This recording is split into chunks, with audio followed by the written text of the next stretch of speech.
The Browns have clinched a playoff spot. Only the third time since they've been back. But question now is, how much damage can they do? Michael Irvin, Keyshawn Johnson, talk about that. FS1's undisputed.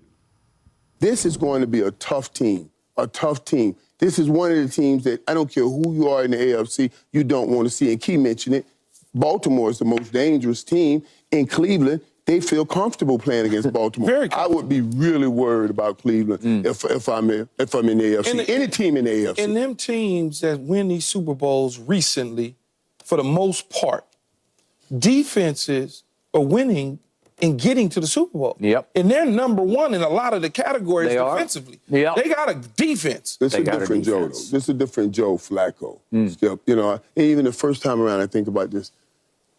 Joe was Joe, but he wasn't really the man in Baltimore. No, the man was Ray Sugar Lewis Bear. was that. Ray Lewis was the man. Ray was that. Yeah. Ray, but I'm talking about from a leadership standpoint, from a loud talking standpoint. I see a different Joe. I see a more assertive Joe Flacco with Cleveland. Good point. Because he doesn't have Ray Lewis on the side. Yeah, you got Myles Garrett over there, but Myles Garrett ain't Ray Lewis. And man, I'm talking about the boisterous leader that he is. So now, Joe Flacco, who's a Super Bowl MVP, stands tall. That kid last night, he didn't flatten that route out on the back of the end zone. Yeah. And Joe was like, you got to flatten that out when you get to the back of the end zone, because that would have been another touchdown. He kept going up and went right out of the end zone.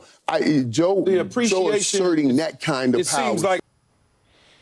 And Jacob, he's kind of taken control of the offense quickly. And Kevin Stefanski's more than happy that he did.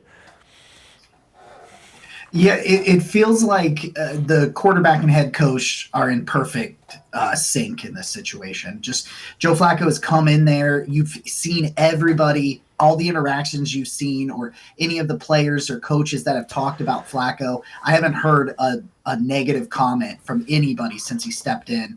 And you can just see it. He was chest bumped Deshaun Watson after a touchdown on yesterday. And you can just see people flocking to him. And he's just got this, Irvin kind of talked about it there, just boisterous personality, it seems. It's just like people want to play with Joe. I saw him on Pat McAfee today and things like that. And it was just like, he just seems so easygoing, so laid back, and he's just enjoying himself, and he's passing on the knowledge that he has, because I've heard him say it multiple times. Hey, I played in a lot of football games. I've seen a lot of situations. I played in December football.